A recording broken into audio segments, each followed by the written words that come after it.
This year has been rough. Like, for everyone. Well, except the rich people profiting off tax breaks from government stimulus, while the rest of us get handed some scraps to go see a Star War. But, like, in general, it's been a really bad year. I was actually able to cope pretty well early on because I had projects. Landscaping around the house, making the basement livable, building this studio office. But I actually got to a pretty good point with all that stuff lately. Conveniently, around the time seasonal depression usually hits me super hard, and I just kind of crashed. Then, this ugly, hulking monstrosity of sweet, next-gen power arrived. So naturally, I dove mask first into Spider-Man Miles Morales, but it was over too soon, so I played it again for the Platinum and to record for my story play video, which is out now in all its 4-hour movie glory, if you didn't know. But just over a week after the new console hype had landed, I felt lost again. I scrolled through the backwards compatible PlayStation Plus collection for some first-party gem I'd missed, and saw Persona 5. Despite being a huge fan of turn-based RPGs, this is one that had eluded me because so many friends had hyped it up at release 3 years ago by talking about the dense social elements and the 100-hour runtime, and I responded with, yeah, no, I'm gonna play Final Fantasy IX for the millionth time, because it's shorter. Which in hindsight was a pretty stupid way to think, because I've definitely spent more than 100 hours total in that game, so I'm not sure what I was thinking, but hey, fanboy's gonna fan.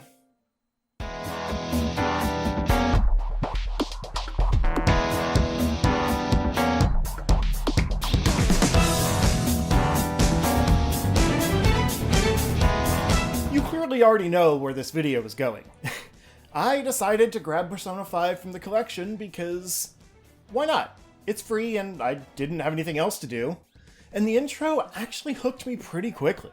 I had no idea what was going on, but the more action platformer pacing and interactive environments gave it a unique feel for an RPG, and the battle system was not just stylish but fast and engaging.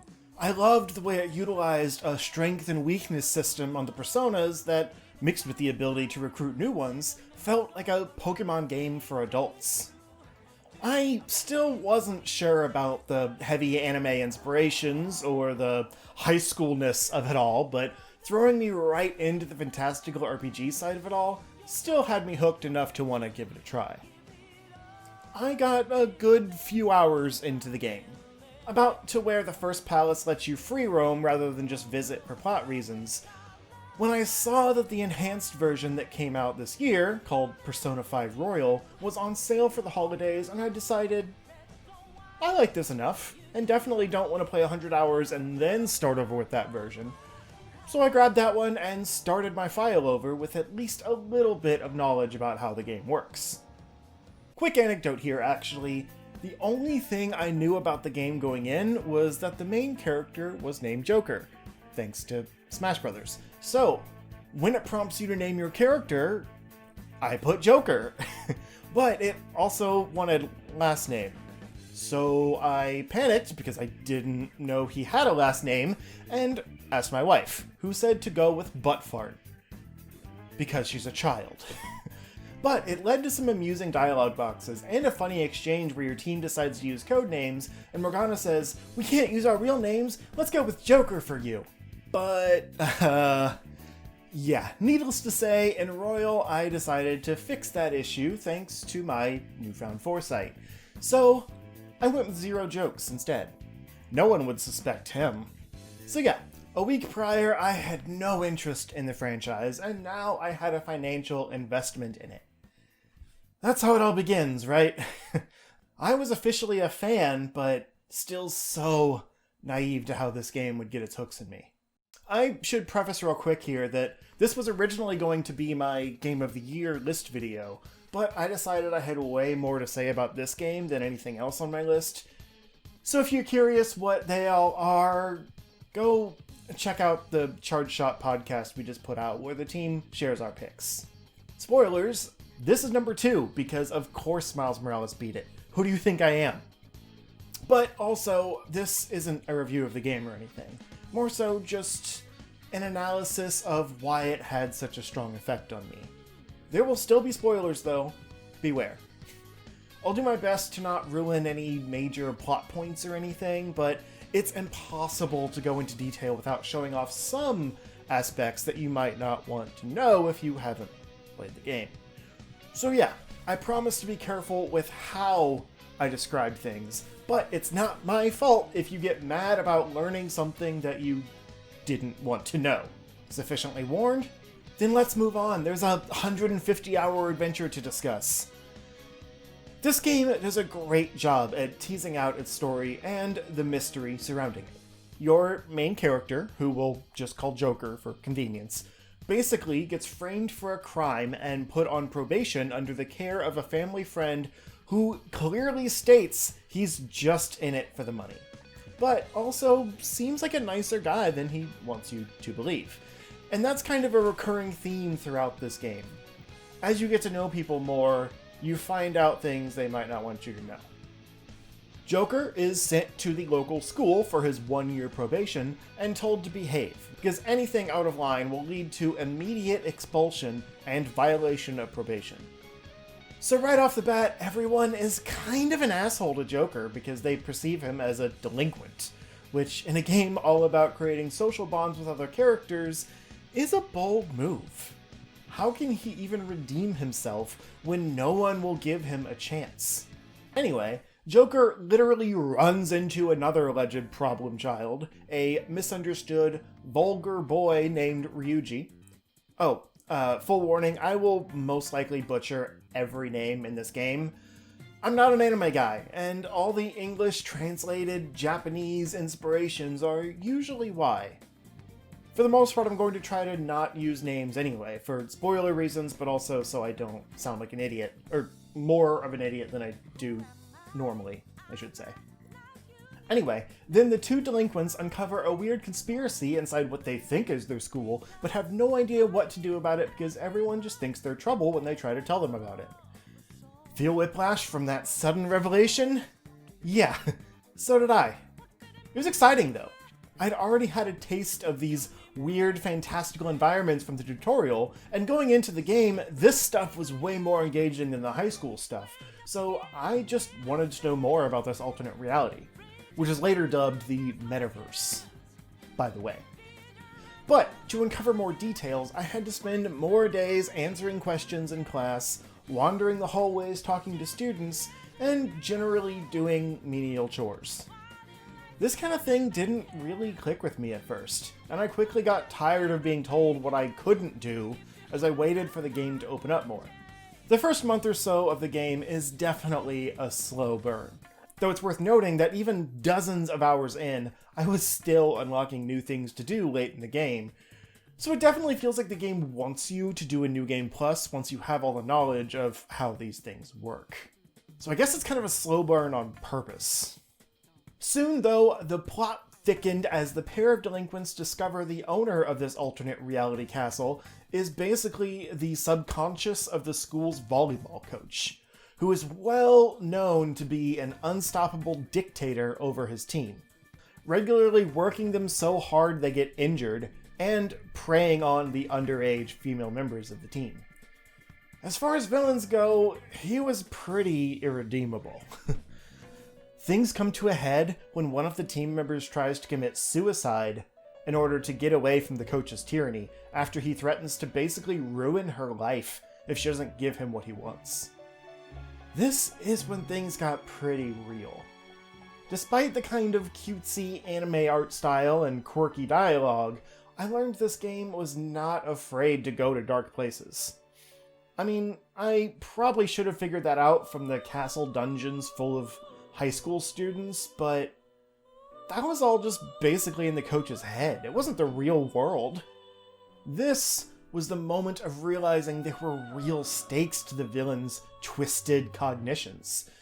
So, with the help of An Takamaki, a popular model who's also a student and friend of the girl who tried to kill herself, the team agree to return to the castle and figure out a way to stop the evil that's spreading to the real world. Also they're guided by a weird cat thing named Morgana, who basically acts as the exposition dump to get them all up to speed on how this whole Persona thing works. I figured I'd spare you those details though. He talks a lot. They find out from Morgana, though, if they can steal the most prized treasure from the palace owner's cognition, the character will have a change of heart and see the error of their ways. This is all because the treasure is actually the thing that started their downward spiral into corruption, so without the catalyst, their cognition returns to normal. Yeah, it's pretty weird, but I love the idea of changing reality through the use of RPG mechanics, so I was already in. Once the party was able to freely explore this first palace, the game really hit its stride for me. These palaces are all carefully crafted and full of clever puzzles and platforming sections in between battles against the corrupted shadows that reside in the person's heart. And most battles are actually avoidable thanks to being able to sneak around and dart between hiding spots. Though the combat system is fantastic, so I found myself wanting to fight most of them, even when Morgana warned me they were too powerful. The palaces, in general, are still my favorite thing about the game, looking back.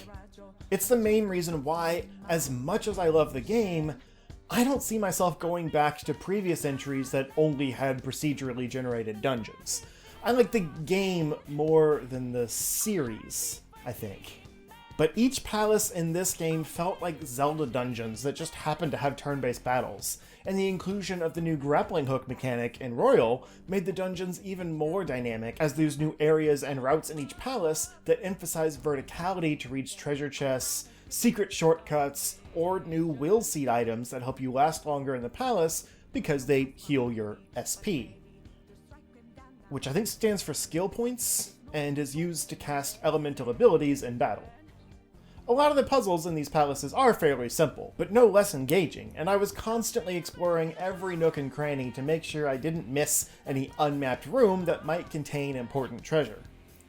I had already been advised to complete the palaces as early as possible, so I could focus on improving social links with the party members and stuff for the rest of the time, until the story-mandated deadline, but I quickly found that wasn't a problem for me, as I anxiously awaited each new palace that I could run through, only leaving if the story required me to thanks to some kind of progress blocking moment. And those usually just made me mad. I didn't want to leave and do something in the real world. I wanted to keep exploring. My party would be out of SP and low on recovery items, and I'd still keep pushing through because I didn't want to leave and come back another day. Especially since my evening time was wasted after going into the metaverse, thanks to Morgana saying, "Hey, you're tired, you should sleep." Shut up, cat. See, I haven't really gone into it in detail yet, but there is a major time management element to this game. I struggled with it at first, as most days whizzed by without me really getting a chance to do anything with them. But once I was given some agency, I tried to figure out the best way to min-max my time spent.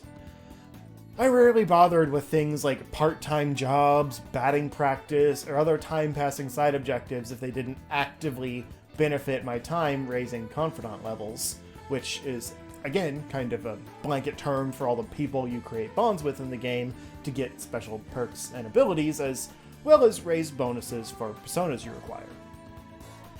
I'm trying not to get too in the weeds because there's a lot of minutia there I'd rather not waste time explaining. But basically, unless you're exploring a palace or handling side quests in Mementos, which is kind of the ongoing procedurally generated dungeon in this game, you are always running around the various city hubs, shopping, spending time with your confidants, or raising your social stats, which are required for maxing out most of the confidant bonds. You earn knowledge from doing crossword puzzles and answering questions correctly in class. You get guts from doing daring things like the Big Burger challenges. You get charm from being a stud in various ways. You get the idea. And most confidants will, at some point, require you to be a certain rank in one of those stats, as well as have a request for you to complete in mementos before you reach max level with them, and in some cases, get the chance to romance them. It can very easily get overwhelming when you get out of school and see a handful of text messages from all the confidants wanting to hang out at the same time, because you can only do one time-passing activity during each time of day, and the only available time frames are daytime, or after school, and evening, with different people available at different times of day. And with only a year to do everything, and 10 confidant ranks for each confidant, you can see how the time management can be a little stressful. Plus, in that year, you only have a set number of days available during each palace's time frame, since between palaces is mostly story segments where your free time is severely limited due to plot reasons. In normal circumstances, this would be one of those stressful things that keeps me from putting time into this game. I'm bad enough at time management in real life. I don't need my faults on full display while I'm trying to escape into a video game, which, ironically, are a major factor of my poor time management, made clear by the fact that I spent 150 hours in this game in less than a month. But as usual, I digress. This is 2020 we're talking about. Time really isn't an issue anymore. Plus, I've forgotten what it's like to actually get out and spend time with friends and stuff, so frankly, this game's social demands were kind of refreshing. People texting me, wanting to hang out. It gave me a semblance of normalcy as I was cooped up on my couch for hours on end with nothing but cats to keep me company. Honestly, the further I got into the game, the more I found myself tearing through palaces, not because they were my favorite part, though most of them are still pretty great, but because I wanted to complete it so I could hang out with my friends and improve the confidant bonds without the threat of game over from not completing the palace in time. And it was around this shift in focus in my mind that I understood the full appeal of this game. Not just from a stylized, finely crafted JRPG, but from a unique blend of life sim and combat. Like my best boy from earlier, Ryuji, who just starts as a punk kid like me, but is wholly misunderstood, largely because of the impact that volleyball coach had on the school. See, Ryuji was the star of the track team, but the volleyball coach saw the track team as a threat to his success, so he made sure Ryuji had an accident, which put him in physical therapy and wrecked his ability to run like he used to. So after you finish that first palace and everyone wises up to the coach's evil intentions, Ryuji is able to have a nice redemption arc, where he gets forgiveness from his former teammates and helps them start the team back up, even if he can't be on it. It might not be some Oscar-worthy tragic plot, but it provides a lot of depth to a character that seems like kind of the one-note bad guy early on.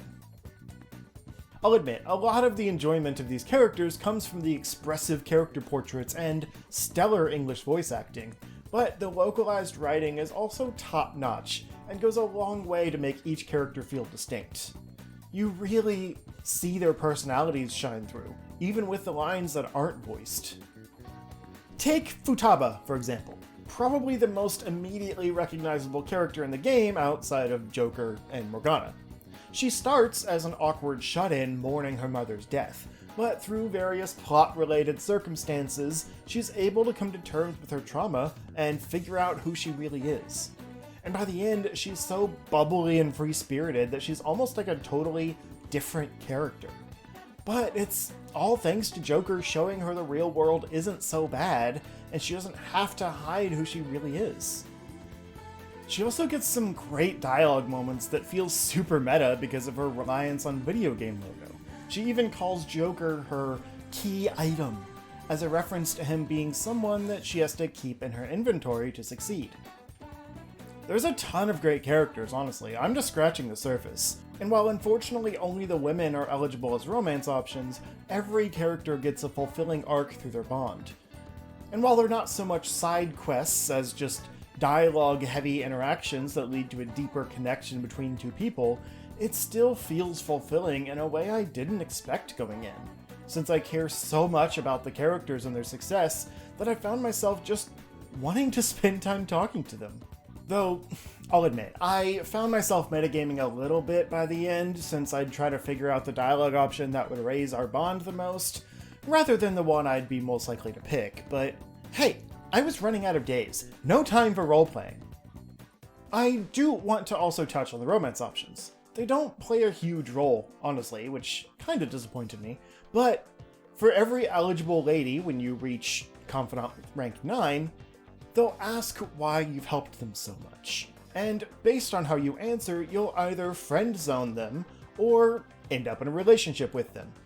You can do this with every eligible waifu. It does lead to the harem ending where you get beat up on Valentine's Day, but honestly it's kind of funny, so I don't know. I don't dissuade you from doing it. Just for the lulz. The problem is, because of the day structure, you don't really get many opportunities to spend with the ladies once you're in a relationship. Rank 10 is the max, so there's no reason to see them after that, and there's just a few events that let you take someone along, such as Valentine's Day, so if you're wooing multiple ladies, you'd essentially have to reload your save and redo the day to see the date with each one. I'm also a little bitter because I didn't understand the romance system yet when I maxed my first and favorite confidant, the hot goth Dr. Takemi.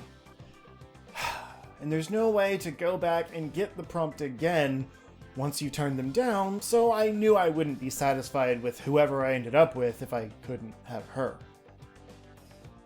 I originally planned to go the monogamy route, just because I'd feel bad having to decide which girl to spend those few events with.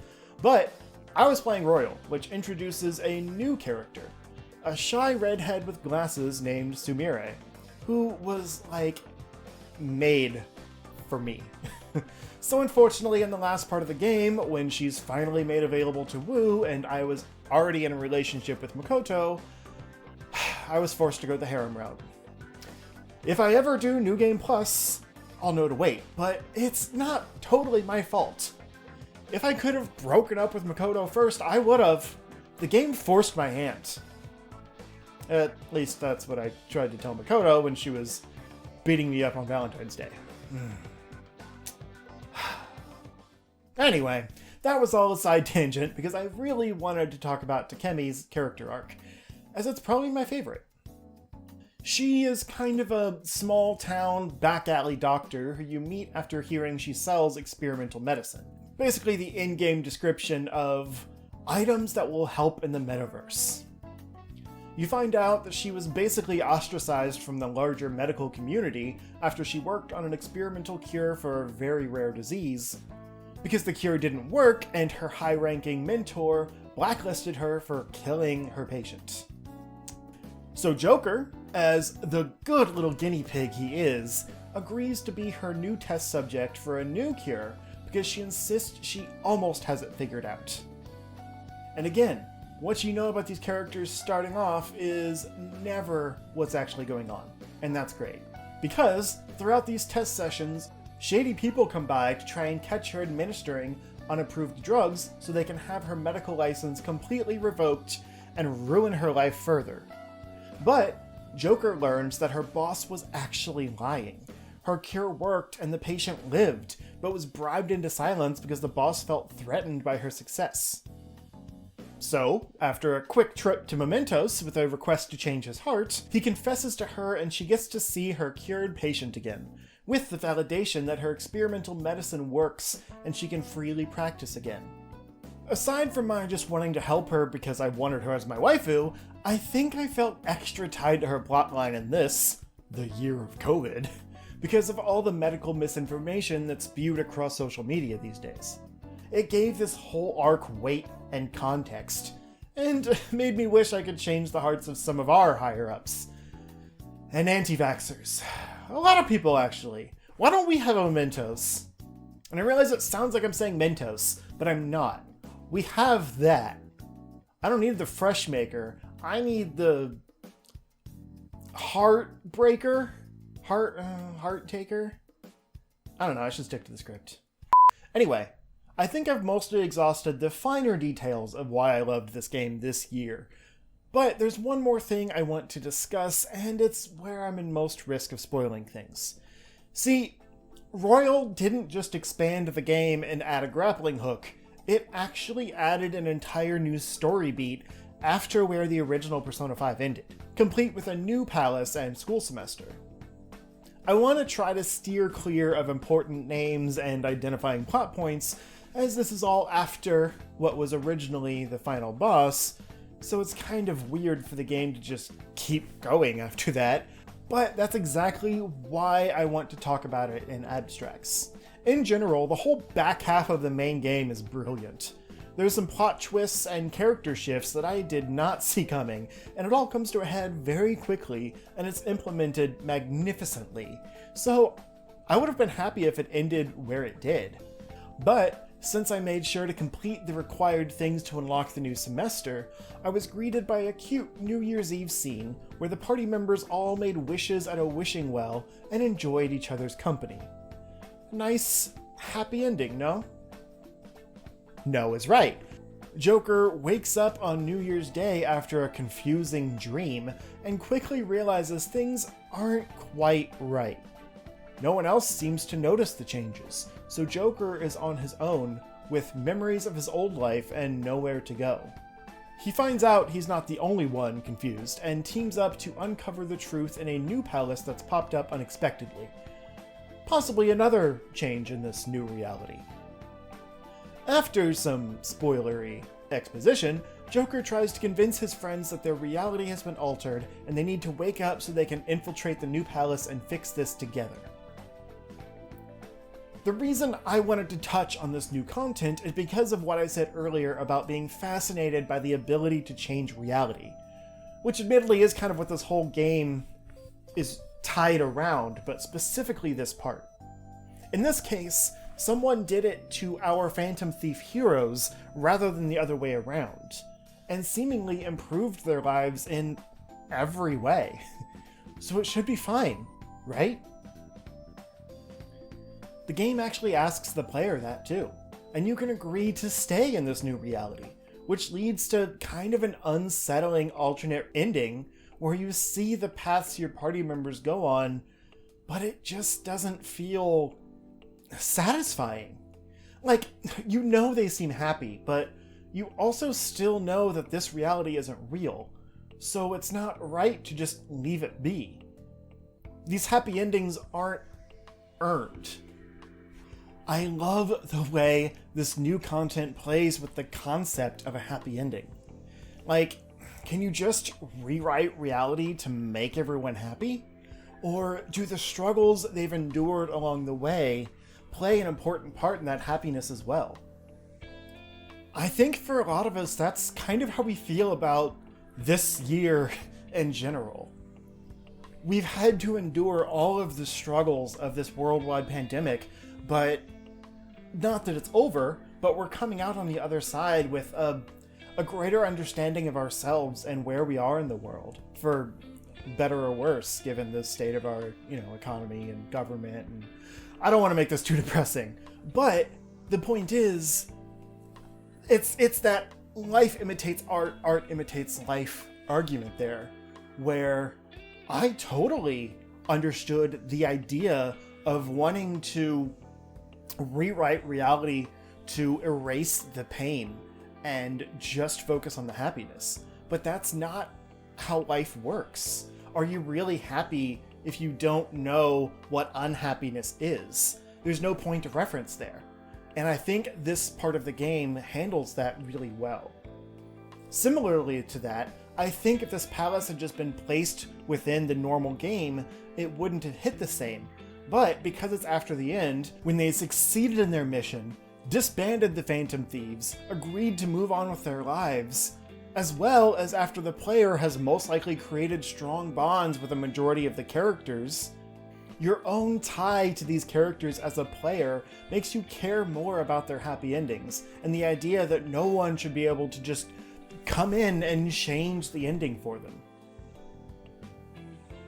You want that agency to be able to control your own story in a way.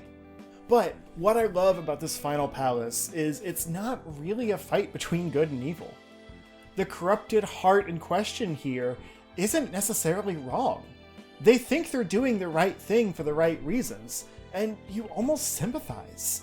You want to accept the new reality for the sake of your friends. So in the end, when you have to stop them, it hurts that much more for everything to go back to normal and leave the world arguably worse than it was in the alternate reality. Because in the real world, everyone still has pain. The new antagonist has a much larger morality argument than the usual idea of just stopping the evil from spreading. They're not really even a villain. It's more an argument of power and consent. Like, what gives someone else the right to force a new reality on others that didn't ask for it, even if it is ultimately better for them and it's done with selfish intentions? You could argue this might feel like small potatoes after defeating a literal god, and the game calls that out too, but I think that's why it struck a chord with me so much, because it's a much more personal, intimate plot to end the game on. Yes, you're fighting for your own reality, which is pretty high stakes still, but you're also fighting someone that's ultimately just doing the wrong thing for the right reasons. It can be tougher to beat a villain that has good intentions. Every other game ends with a big, epic god fight. I like that this goes a different route. I think this is made even more true when, quite frankly, I was more sad about the true ending than I was the fake one. The true ending hammered home the reminder that friends leave. You might always stay in touch, but it's never the same as it was in high school when you saw each other every day. The real villain was apparently the attachment I made to the game that left me feeling more depressed than I was when I started it, because growing up is hard, and I didn't need that reality check after 150 hours. So yeah, I could spend a lot more time analyzing the intricacies of this game, but I think you get the idea. Everything about it hit me so much harder than I expected, and looking back, the RPG elements are what I got bored with by the end. The combat system, I mean, not so much the palaces. I really cared about these characters, to the point I'll probably grab Persona 5 Strikers now, just to see how that ties in so I can spend more time with my new friends. I don't see myself jumping into New Game Plus anytime soon, because yeah, I kinda didn't do anything other than play this game for the past few weeks, and I need to move on for a bit. Clearly, given the length of this video. But I do see the effects this game had on me sticking with me for a long time. I'm so glad I gave it a chance now, because it's the only time I really would have gotten so deep into it, I think. And I'd be sad if, in my own alternate reality, I checked out after a few hours and never got to know how good it is. Because this game was a treat, and easily one of my favorite RPGs of all time now. I want more. Not so much past entries, but like, Persona 6 won't take another 9 years, right? Right? Maybe I'll just check out Shin Megami Tensei 5 when that comes out. I don't think it'll scratch the same itch, but hey, I'm a believer now. I finally understand the appeal of Atlus's weirdness. Unless they copyright strike this video. Then they're dead to me. Your move, Atlus.